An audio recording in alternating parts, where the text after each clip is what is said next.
Los gobernantes de las naciones de nuestra época tienen una autoridad limitada por sus fronteras. Por eso, solo pueden ejercer autoridad sobre la gente que vive en su país. Y en ciertas religiones de nuestra época también vemos esa idea de autoridad limitada en sus dioses por el lugar donde están. Por ejemplo, en el catolicismo romano, la Virgen de Luján es protectora de Argentina. La Virgen de Guadalupe es protectora de México. La Virgen protectora de la isla de Cuba es conocida como la Virgen de la Caridad del Cobre. La Virgen de la Paz en El Salvador. La Virgen del Rosario en Guatemala. La Virgen del Coromoto en Venezuela. La Virgen de Chiquinquirá en Colombia.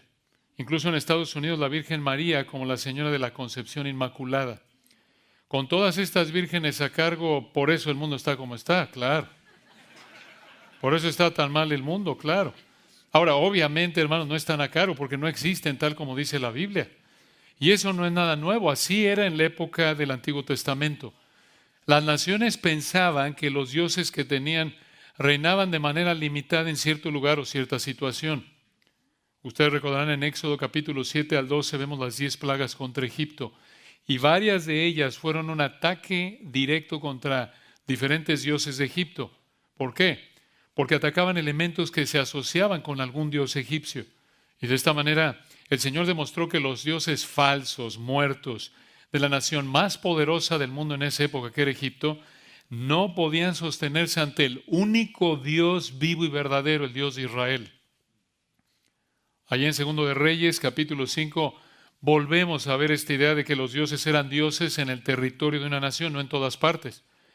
Por eso, cuando una gentil, recuerdan, como Rahab la prostituta en Josué capítulo 2, versículo 11, confesó que Yahweh es Dios arriba en los cielos y abajo en la tierra, demostró la obra del Espíritu Santo en su vida al hacerle entender que el único Dios vivo y verdadero es el Rey sobre toda la creación y no está limitado por el espacio o el territorio de un lugar. Y una y otra vez en las Escrituras, el Señor demuestra que Él es el único Dios vivo y verdadero, el Rey y Juez de la tierra y el universo. Su poder, su soberanía, su autoridad no están limitados a un lugar. Y eso es exactamente lo que vemos en el pasaje que estamos estudiando en nuestro estudio de 1 de Samuel, capítulos 4, 5 y 6. Recordarán que la semana pasada empezamos nuestro estudio de este gran pasaje. Empezamos con 1 de Samuel 4. Hoy llegamos a la segunda de 3 partes de este estudio que hemos dividido en 3 tragedias relacionadas al arca que te enseñan el juicio del rey. Estamos viendo 3 tragedias relacionadas al arca que te enseñan el juicio del rey. En primer lugar, la tragedia de los sacerdotes en 1 de Samuel 4. En segundo lugar, la tragedia de los filisteos en 1 de Samuel 5. Y en tercer lugar, la tragedia de los israelitas en 1 de Samuel 6, llegando hasta el 7:2. Seguimos en la primera, la tragedia de los sacerdotes, 1 de Samuel 4. La tragedia de los sacerdotes, 1 de Samuel 4. Recordarán que estudiamos del versículo 1 al 11 de 1 de Samuel 4 la semana pasada. Los filisteos mataron al final de este pasaje a 34,000 israelitas, a Ofni y a Finé, los sacerdotes corruptos, hijos del sumo sacerdote Elí, y el arca fue llevada por los filisteos. Y vean qué sucedió después, versículo 12, 1 de Samuel 4:12. Y corriendo de la batalla un hombre de Benjamín llegó el mismo día a Silo. Desde el campo de batalla hasta Silo este hombre habría recorrido poco más de 30 kilómetros, unas 18 millas para llegar a Silo. Y vean cómo llegó este hombre, versículo 12. Él llegó, versículo 12, rotos sus vestidos y tierra sobre su cabeza. ¿Por qué? ¿Alguien lo revolcó, lo asaltó, lo atropelló? ¿Qué pasó? No, en esa época así demostraban su tristeza profunda. Este hombre demostró, versículo 12, su tristeza profunda por lo que pasó en los versículos 10 y 11. ¿Qué pasó? La derrota de Israel ante los filisteos. Ya dijimos los 30,000 muertos junto con la muerte de los sacerdotes Ofni y Finés, el arca llevada por los filisteos. Este hombre estaba en duelo. Por eso, versículo 12, llegó con sus vestidos rotos, tierra sobre su cabeza. Y vean lo que pasó en el 13. Cuando llegó, versículo 13, he aquí que Elí, el sumo sacerdote, el papá de Ofni y Finés, estaba sentado en una silla vigilando junto al camino, porque su corazón estaba temblando por causa del arca de Dios. Llegado pues aquel hombre a la ciudad y dadas las nuevas, toda la ciudad gritó. ¿Por qué tenía miedo Elí por el arca? Es probable que, como era el sumo sacerdote, él tenía la responsabilidad principal por lo que le pasara al arca. Pero también es probable que Elí estuviera pensando que el arca era una especie de amuleto de la buena suerte como los filisteos de Israel, al principio del capítulo 4. Entonces, Elí pudo haber pensado que si los filisteos tenían el arca, tenían más poder, pero realmente, hermanos, no estamos seguros de por qué Elí estaba tan temeroso por el arca. Pero, como él no veía, no vio llegar al mensajero, solo supo que el mensajero había llegado por los gritos que oyó. Y dirás, oye, ¿cómo que no veía? ¿Dónde dice eso? Versículo 14, primero de Samuel 4:14. Cuando Elí oyó el estruendo de la gritería, dijo, ¿qué estruendo de alboroto es este? Y aquel hombre vino aprisa y dio las nuevas a Elí. Y en el 15, era ya Elí de edad de 98 años y sus ojos se habían oscurecido, de modo que no podía ver. Hermanos, vean aquí algo de la misericordia del Señor hacia Elí. ¿Recuerdan quién fue Elí? Sumo sacerdote que había pecado, lo vimos en el capítulo 2, capítulo 1, capítulo 3.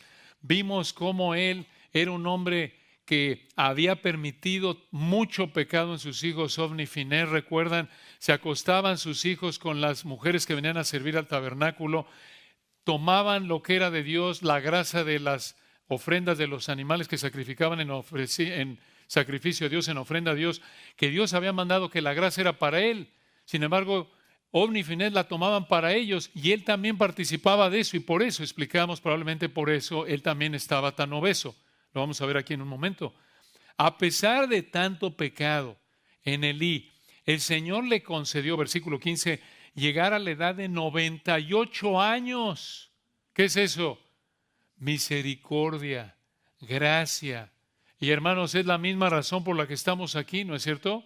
Por pura misericordia del Señor. Dices tú, oye, pero yo no soy tan malo como Elí. Bueno, ¿no te has visto en el espejo de la palabra de Dios? Claro que eres malo, incluso como creyente. No vivimos al nivel, a la estatura, a la medida de el nivel de santidad que Dios nos ha mandado que vivamos. Pecamos y pecamos a diario, y lo que Dios nos debe es disciplina, quitarnos la vida y llevarnos ya al cielo porque pecamos tanto a diario. El hecho de que no estemos muertos, hermanos, es por misericordia pura, como Elí. Entonces, versículo 16, vean lo que pasó. Primero de Samuel 4:16. Dijo pues aquel hombre Elí, yo vengo de la batalla, he escapado del combate. Y le dijo, ¿qué ha acontecido, hijo mío? No tenía ni idea, todavía no le han dicho. Versículo 17, y el mensajero respondió diciendo, Israel huyó delante de los filisteos y también fue hecha gran mortandad en el pueblo. Y también tus dos hijos, Ofni y Finés, fueron muertos. Y el arca de Dios ha sido tomada. Y en el 18, aconteció que cuando él, el mensajero, hizo mención del arca de Dios, Elí cayó hacia atrás de la silla al lado de la puerta y se desnucó y murió, porque era hombre viejo y pesado, obeso. Y había juzgado a Israel 40 años. Otra vez, esto muestra que estábamos ahí en 1 Samuel 4:5 en la época de los jueces. Él fue un juez, un líder, además de ser un sacerdote. Pero vean, hermanos, qué tragedia. Qué tragedia. Aparentemente esperaba la muerte de sus hijos por la profecía del capítulo 2 de que Ofni y Finés morirán en un día, y el Señor así lo cumplió. Pero la noticia del arca, versículo 18, fue lo que lo mató, por así decirlo. ¿Por qué? ¿Por qué? Dices, oye, pues qué cruel. ¿Cómo? Parece que la muerte de los hijos no le conmovió tanto como el hecho de que el arca fue tomada. ¿Por qué? Porque parece que Elí entendió que el Señor le había quitado el sacerdocio a él y a su descendencia, tal y como se lo dijo en 1 Samuel 2. Y él entendió que el Señor le había quitado el sacerdocio cuando el arca fue quitada. Recuerden, el arca estaba bajo la custodia de los sacerdotes, sus hijos muertos, el arca tomada. Y observen, hermanos, algo importante aquí. Dios mató a Ofni y a Finés en el campo de guerra. Y Dios mató a Elí en una caída de una silla. Dios mató a Elí en una edad avanzada. Dios mató a Ofni y a Finés, no con tantos años. Dios mató a Elí con una salud deteriorada. Dios mató a Ofni y a Finés con salud. Dios mató a Elí, siendo Elí sumo sacerdote. Y Dios también mató a Ofni y a Finés, siendo sacerdotes. A pesar, escuchen, de las circunstancias diferentes de Ofni, Finés y Elí, Dios mató a los tres, aunque estaban en circunstancias totalmente diferentes. Miren, hermanos, cuando Dios quiera matarnos, lo hará. No importa dónde estemos. No importa cuántos años tengamos. No importa cuál sea nuestro estado de salud. No importa nuestra posición social. Y esto también nos recuerda que estamos vivos porque Dios quiere. Punto. Esa es la única razón. 1 Timoteo 6:13. Dios da vida a todas las cosas. No hemos muerto porque Dios en su gracia ha querido darnos vida. Entonces, recuerda que tu vida está en sus manos y agradécele al Señor por tu vida y no la desperdicies como Elí y sus hijos pecando. Entonces Dios mató a Ofni, Finés, Elí y alguien más iba a morir en esa familia. Versículo 19. 1 Samuel 4:19. Y su nuera la mujer de Finés, esto es la nuera de Elí, la mujer de Finés, hijo de Elí, 19, que estaba encinta, esto es embarazada, cercana al alumbramiento, oyendo el rumor que el arca de Dios había sido tomada y muerto su suegro y su marido, se inclinó y dio a luz, porque le sobrevinieron sus dolores de repente. ¿Qué pasó aquí? Las tragedias del arca en manos de los filisteos y las muertes de su marido y su suegro inducieron el parto de la esposa de Finés. Y esta mujer entró en trabajo de parto prematuro, pero el parto se complicó. Versículo 20. Dice el texto, véanlo, 1 Samuel 4:20. Y al tiempo que moría esta mujer, le decían las que estaban junto a ella, no tengas temor, porque has dado a luz un hijo. Mas ella no respondió, ni se dio por entendida. En el hebreo ni puso atención.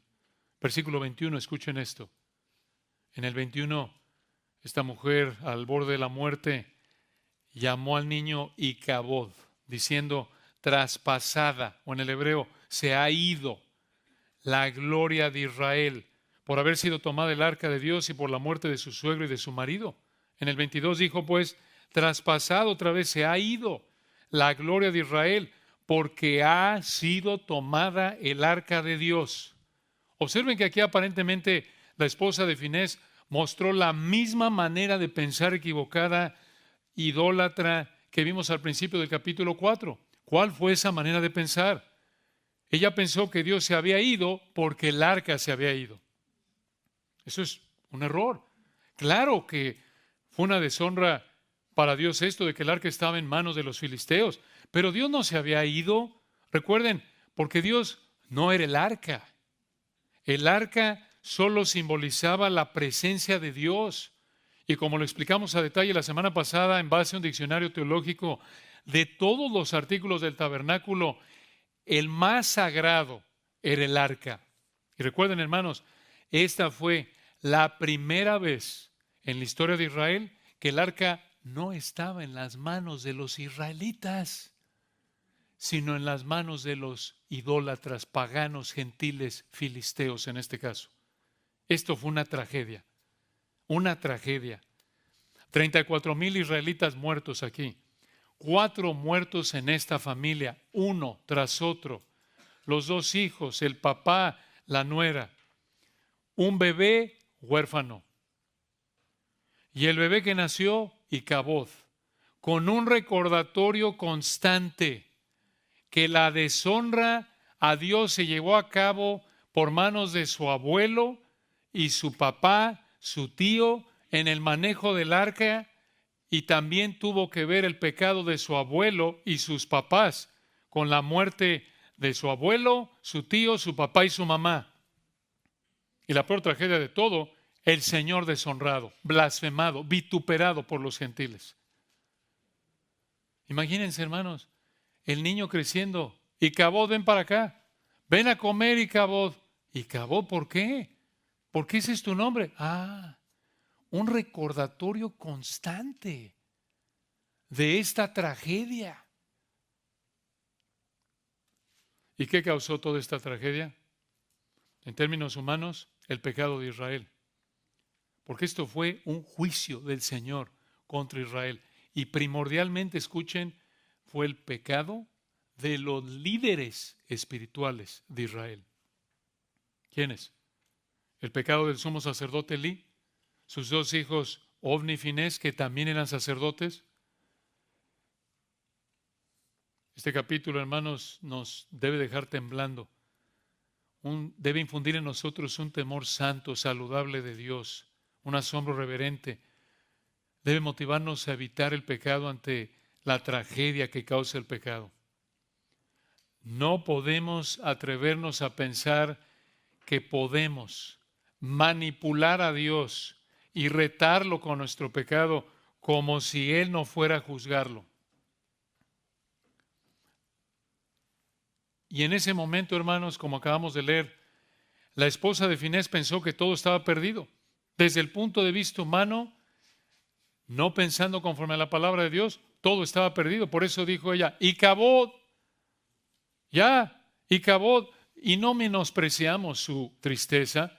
Suegro muerto, esposo muerto, cuñado muerto, ella al borde de la muerte. Pero hermanos, su perspectiva reflejada en el nombre que le puso al hijo de que se fue Dios, prácticamente ella pensó, todo se acabó, todo está perdido. Esa perspectiva estaba equivocada. ¿Por qué? Porque la tragedia del arca y la muerte de sus compatriotas y sus parientes demostró que el Rey de Gloria estaba actuando conforme a su palabra y plan perfectos. Dices tú, ¿cómo? Sí, porque recuerden, el Señor había profetizado esto en el capítulo 2, capítulo 3, de que iba a quitar, iba a arrancar el sacerdocio corrupto y lo iba a reemplazar por un sacerdote y profeta fiel que nombraría reyes. Y ese profeta y sacerdote fiel estaba vivo. ¿Quién fue? Samuel. Y vean, hermanos, la gracia enorme del Señor en esto, en medio de toda esta tragedia. El Señor tiene ahí a un sacerdote y profeta fiel predicando su palabra. Porque recuerdan, lo vimos ahí en el 3:19. Samuel creció y Jehová estaba con él y no dejó caer a tierra ninguna de sus palabras. Y en el 3:20, y todo Israel, desde Dan hasta Berseba, conoció que Samuel era fiel profeta de Jehová. Y en el 4:1 Samuel habló a todo Israel. Y allí estaba este hombre de Dios predicando fielmente la palabra de Dios, a pesar de toda esta tragedia que vemos en el capítulo 4. Hermanos, en medio de esta tragedia, esto es una joya de esperanza. ¿Cómo? Aunque a veces nos veamos tentados a pensar como la esposa de Finés, hombre, todo está de cabeza, tragedia en mi vida, tragedia en la de mi familia, pecado por todos lados. Hombre, parece desde el punto de vista humano que Dios ya se fue. ¿Dónde está Dios? ¿Cómo está el mundo? Nos podríamos ver tentados a pensar así como la esposa de Finés, pero qué hermoso recordatorio es que vemos que a pesar de que vemos al mundo hundido en tanta tragedia debido a su pecado, el Señor está cumpliendo su palabra y su plan perfecto en cada momento, en cada situación, en cada nación. Siempre, siempre. Y siempre tiene a sus Samueles, como lo vemos a lo largo de toda la Escritura, predicando su palabra a toda voz, incluso mediante escritos. Incluso lo vemos, ¿recuerdan? En el periodo de la tribulación futura que viene de 7 años, Apocalipsis capítulo 6 al 18, en el momento más oscuro de la historia humana que está por venir, en el momento de juicios más intensos que la humanidad está por enfrentar aquí en la tierra, aún ahí, en medio de esa oscuridad y esa tragedia, ahí va a estar el Señor en su gracia predicando el Evangelio a través de 144,000 evangelistas judíos, 2 testigos, ángel. Hermanos, esa es la gracia del Señor.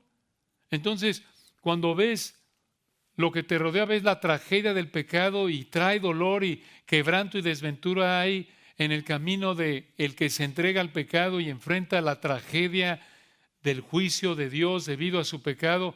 Recuerda, todo está cumpliéndose tal como el Rey lo está dirigiendo.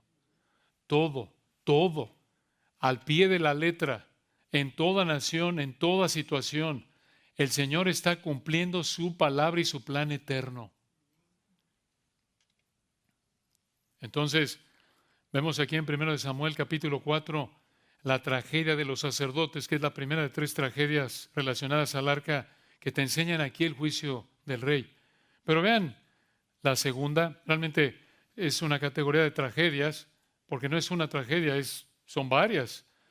No solo vemos la tragedia de los sacerdotes en el capítulo 4, sino también en el capítulo 5, en segundo lugar, vean la tragedia de los filisteos. La tragedia de los filisteos. 1 Samuel capítulo 5. Observen, hermanos, cómo aquí en 1 Samuel 5:1, como alguien dijo, aquí parece enfatizar la responsabilidad de los filisteos de haberse llevado el arca. Y esto es importante. ¿Por qué?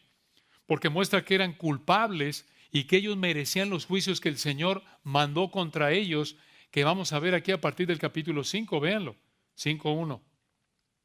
1 Samuel 5:1. Cuando los filisteos capturaron el arca de Dios, la llevaron desde Ebenezer a Asdod. Ahora, recuerden, como lo explicamos la semana pasada, que en 2 Samuel 6 y 7, cuando Usa tocó el arca de Dios, Dios mató a Usa en el instante y cayó allí muerto junto al arca de Dios. Pero aquí en 1 Samuel 5:1 dice, cuando los filisteos capturaron el arca de Dios, la llevaron desde Ebenezer a Asdod. Observen que aquí el Señor no los mató. ¿Por qué? ¿Por qué no los mató aquí con mayor razón cuando ellos eran unos filisteos idólatras? Digo, Usa tenía la intención de proteger el arca. ¿Por qué? El texto no nos dice de manera explícita, pero por lo que vemos a lo largo de este pasaje, parece que Dios no mató a los filisteos aquí en el versículo 1 porque quiso usar el arca para enseñar su poder, su santidad, su soberanía a los filisteos, a los israelitas y claro, también a nosotros que aprendemos de esto. Entonces, aquí en 1 Samuel 5:1, los filisteos llevaron el arca a la ciudad filistea llamada Asdod. Asdod estaba a unos 53 kilómetros o 32 millas al oeste, esto es a la izquierda de Jerusalén, cerca de la costa. Y vean versículo 2 lo que hicieron los filisteos con el arca. 1 Samuel 5:2. Y tomaron los filisteos el arca de Dios y la metieron en la casa de Dagón. Dagón, está correcto, no es dragón, es Dagón. ¿Quién fue Dagón? Dagón aparentemente fue el dios principal de los filisteos. Incluso hay escritos antiguos que indican que la parte de abajo de la estatua de Dagón tenía forma de pez y la parte de arriba tenía forma de hombre. Digamos que era un sireno. Como sirena, pero hombre. Entonces, los filisteos, versículo 2, tomaron el arca de Dios, la metieron en la casa de Dagón. ¿Por qué?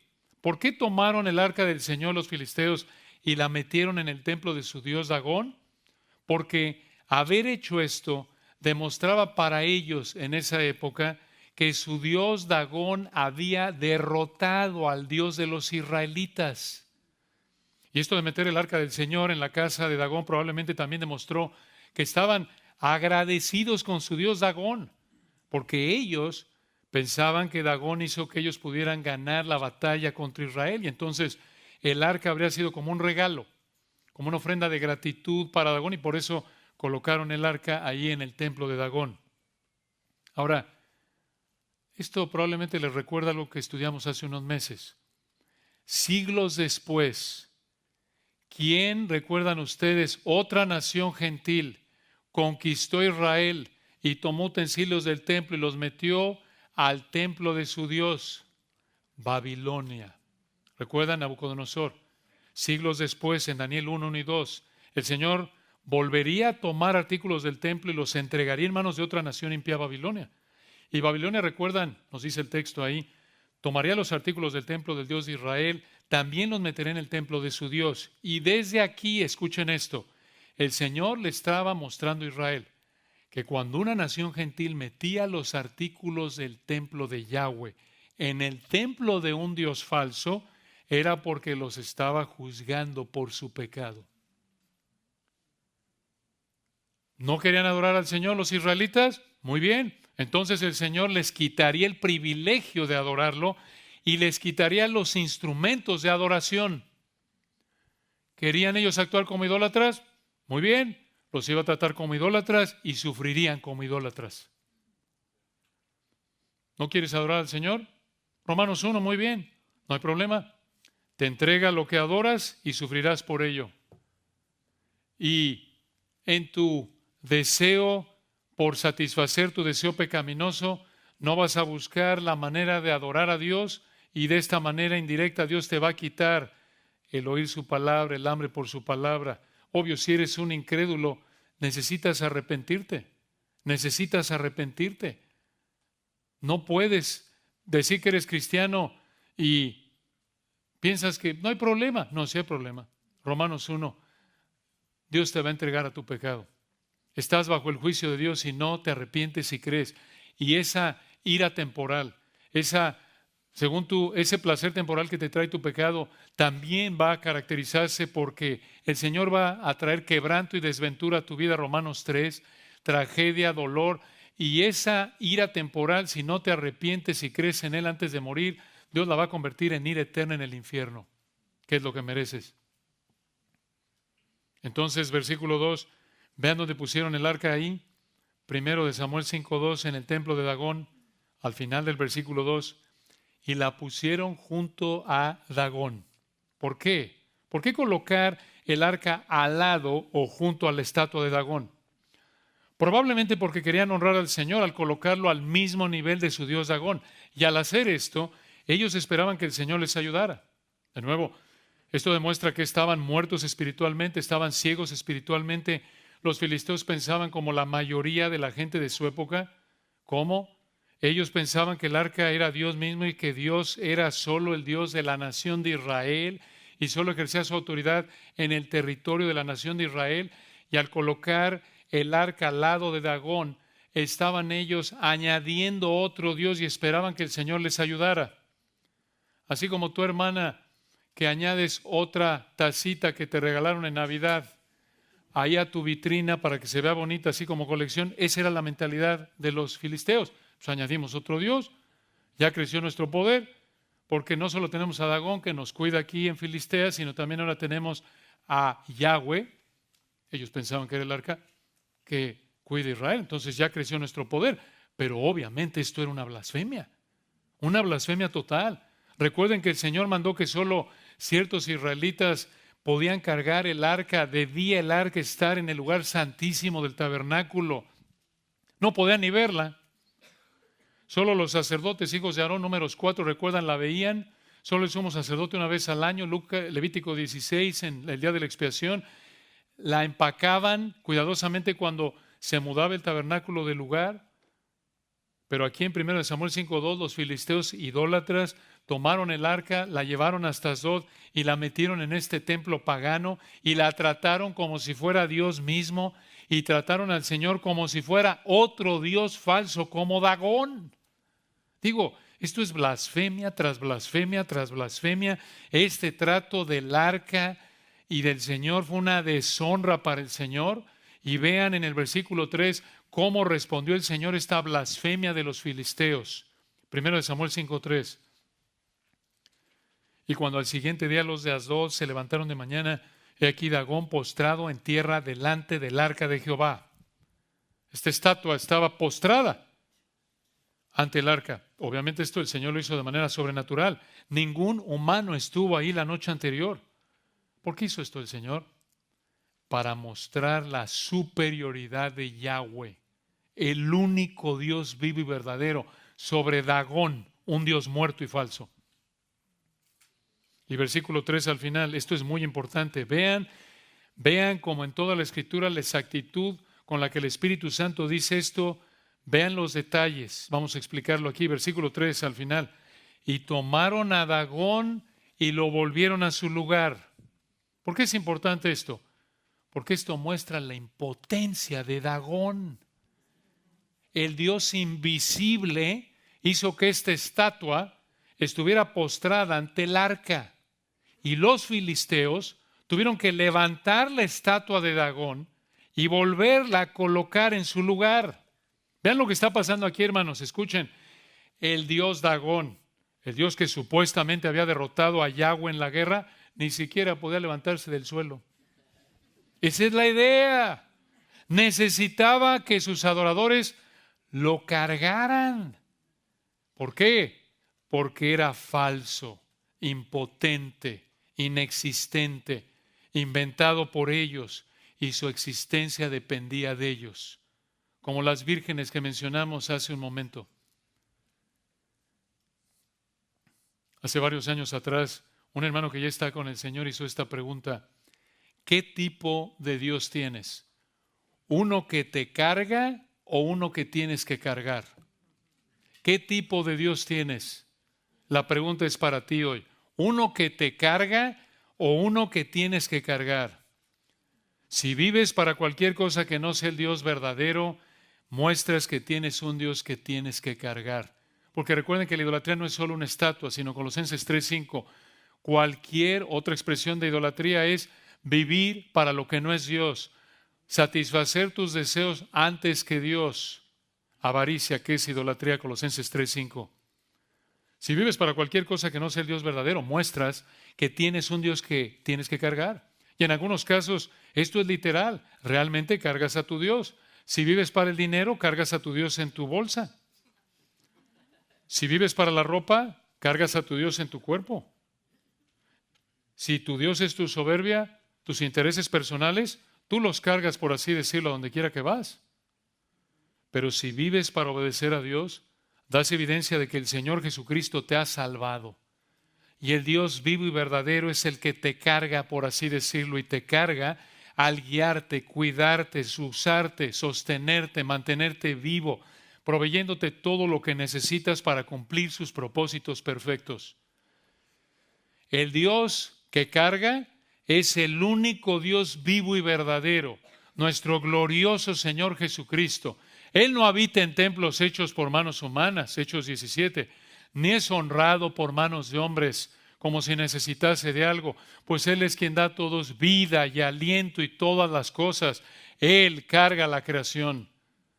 Pero cualquier otro Dios con D minúscula es un Dios falso, impotente, inexistente, inventado por los hombres.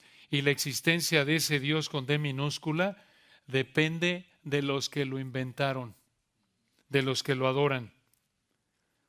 Si tú vives para Él, para el único Dios vive verdadero que carga, es porque por su gracia Él te dio entendimiento para que pudieras arrepentirte, creer en Él mediante la fe únicamente, por gracia únicamente, en base a la persona, vida y muerte y resurrección únicamente del Señor Jesucristo. Si tú estás en esa situación, tienes un Dios que te carga, el único Dios que carga. Pero si tú habitualmente vives para cualquier otra cosa que no sea el Señor Jesucristo, tienes un Dios que tú cargas. Y si mueres sin arrepentirte y creer en el Señor Jesucristo para salvación, terminarás en el infierno eterno que tu pecado merece. Entonces, si eres como los filisteos, incrédulos, idólatras, y no te has arrepentido y creído en el Señor Jesucristo, tú también tienes a tus dioses dagones. Tú tienes a tus dagones. A lo mejor no se ven como un sireno, pero tienen otras expresiones. Y tus dioses son impotentes, igual que Dagón, porque son falsos, no existen. Y al igual que los filisteos, tus dioses dependen de ti, y por eso los tienes que mantener en su lugar. Incluso como cristianos, de nuevo, hermanos, necesitamos tener cuidado con la idolatría. Colosenses 3, 1 al 5, haced pues morir en vosotros, haced pues morir lo terrenal en vosotros, pasiones desordenadas, avaricia, que es idolatría. Recuerda esto. Cuando te veas tentado a vivir para algo que no sea el Señor, es como tener a tu Dios Dagón, impotente, falso, que necesita ser cuidado por ti. Incluso cuando lo pones al mismo nivel que el Señor, estás pecando como los filisteos. Incluso cuando pretendes vivir para el Señor y al mismo tiempo pretendes vivir para el dinero, tus deseos o el trabajo, lo que sea, no puedes colocar al Señor al lado de algo más. No, Él es Caná en hebreo, recuerdan. Él es el Dios celoso que demanda adoración exclusiva y por encima de cualquier otra cosa. Esto es amar al Señor tu Dios con todo tu corazón, mente, alma y fuerzas. Esto es tomar tu cruz e ir en pos de Él. Esto es, al Señor tu Dios adorarás y a Él solo servirás. Esto es lo que el Señor prohibió en el primer mandamiento. No tendrás dioses ajenos delante de mí. No, el Señor no quiere ser uno en una colección de dioses, es la idea. No, el Señor no quiere ser adorado como un Dios más entre otros, no, sino como Él es en realidad el único Dios vivo y verdadero. Y aunque desde su punto de vista, los filisteos trataron con cierto honor al Señor al colocar el arca al lado de la estatua de Dagón, y explicamos que esto fue una blasfemia.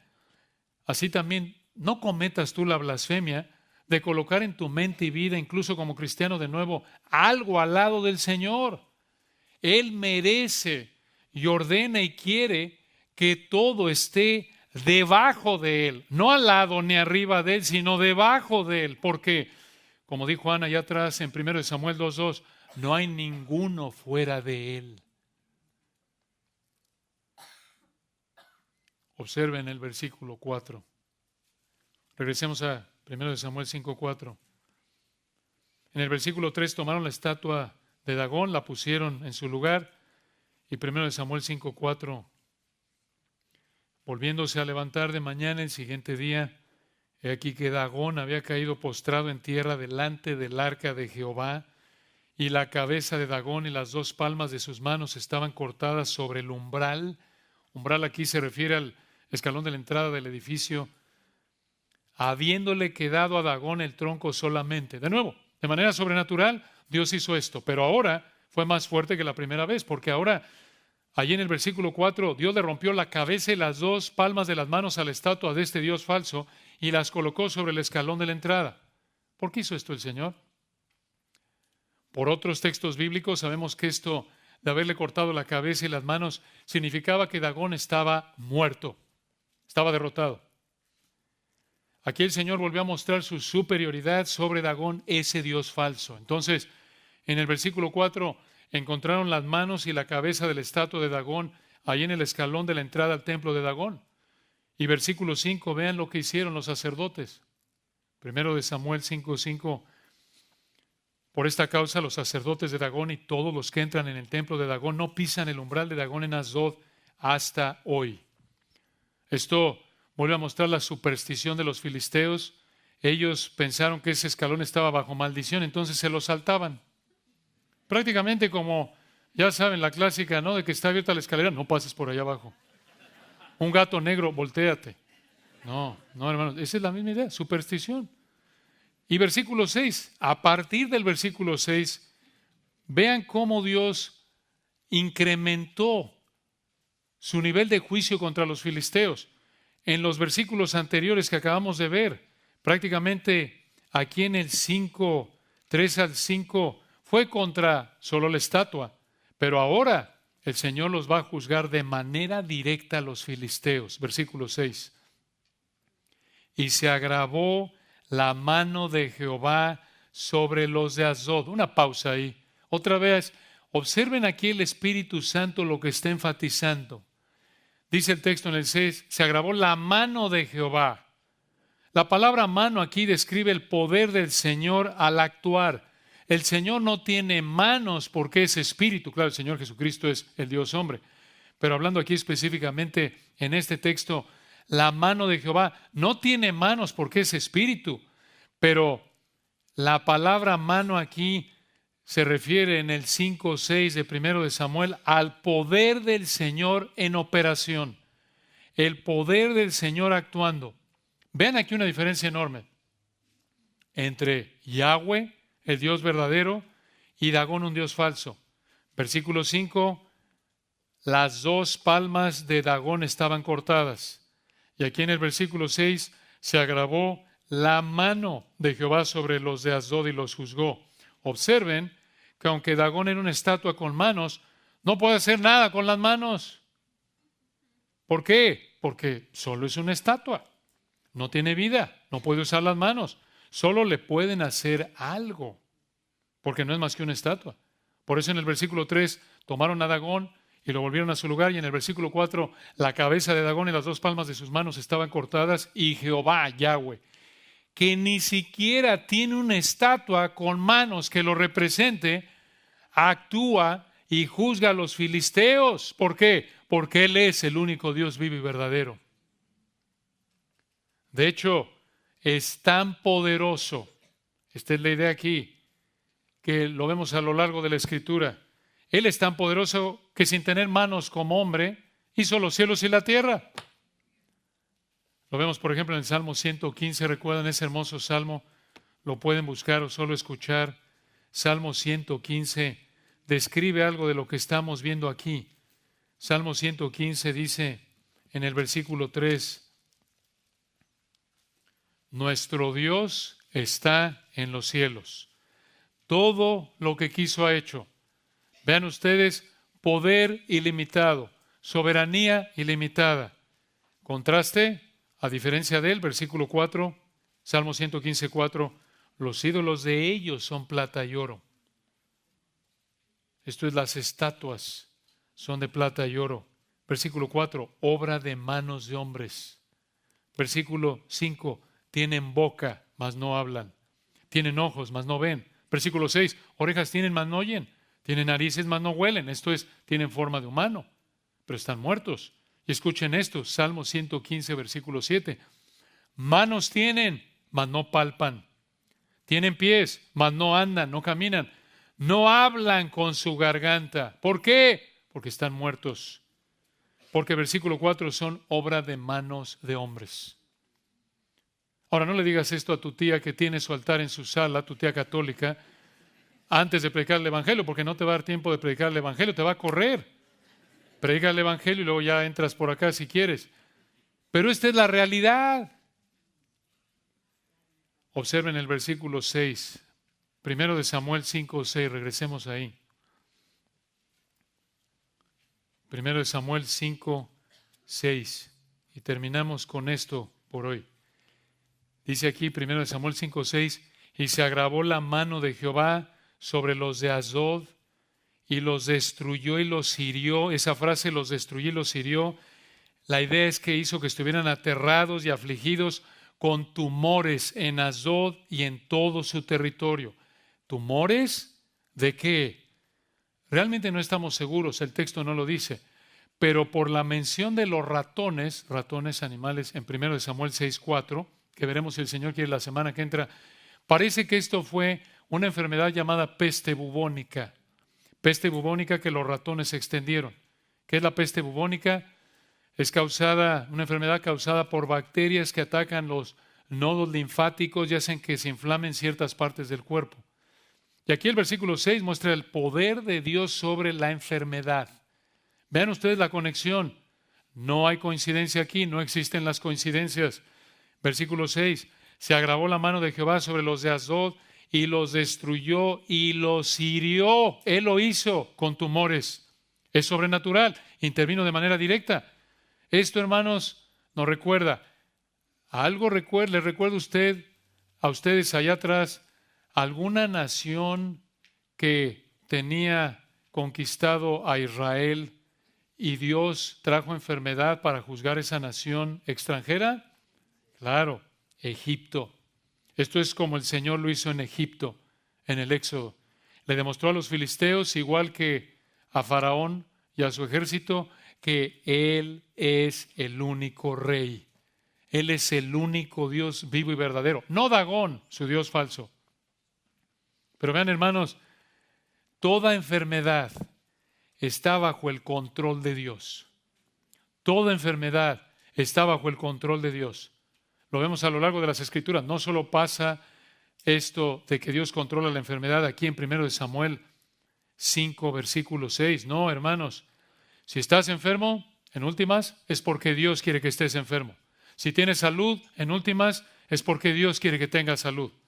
Y debemos darle gracias al Señor por eso. Y también debemos darle gracias al Señor por la enfermedad, porque Él la usa para cumplir sus propósitos perfectos. Por su gracia debemos hacer esto. Y aquí en 1 Samuel 5:6, Dios trajo enfermedad sobre los de Asdod como juicio. E incluso en nuestra época, Dios puede traer enfermedad a nuestra vida para juzgar nuestro pecado, como lo hizo con los corintios que estaban deshonrando la mesa del Señor, ¿recuerdan? En 1 Corintios 11:30. Claro que nuestra responsabilidad es cultivar la santidad y en el área de la enfermedad somos responsables al cuidarnos, buscar una solución médica dependiendo del Señor, como lo vemos en 1 Timoteo 5:23, ¿recuerdan?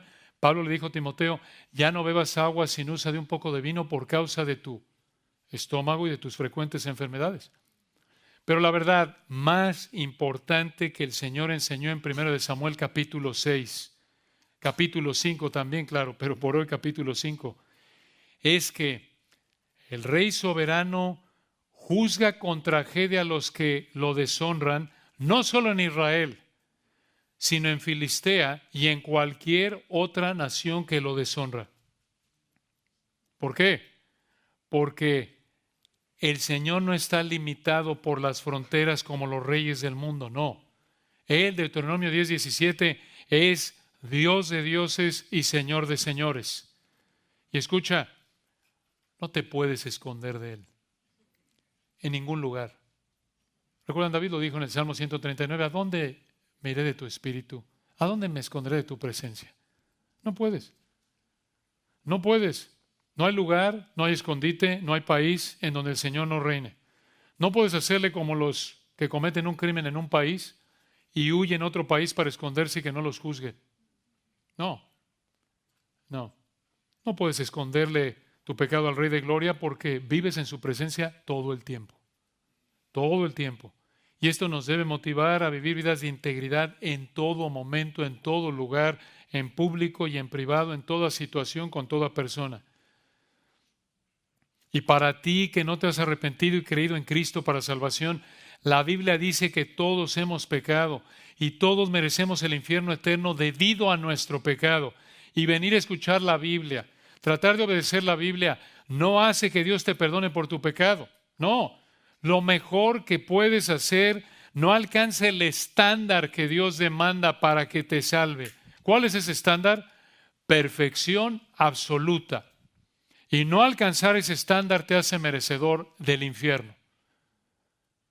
Y el Señor Jesucristo es el único humano, el Dios hombre que ha alcanzado ese estándar. Por eso, únicamente en base a lo que Él es y ha hecho, es que puedes alcanzar ese estándar mediante arrepentimiento y fe en Él únicamente, no por nada que puedas hacer. Y esta podría ser la última vez que tengas la oportunidad de arrepentirte y creer en el Evangelio. Así que clama a Dios, ruégale porque tenga misericordia de ti, te salve, en base a la vida, muerte y resurrección del Señor Jesucristo. Oremos para terminar. Padre, qué verdades tan hermosas como es tu palabra siempre. hermosa en todo texto, en todo versículo. Te alabamos por tu palabra, porque refleja tu perfección, tu gloria. Gracias por habernos dado el privilegio de haberla estudiado el día de hoy, haberla proclamado, haberla aprendido.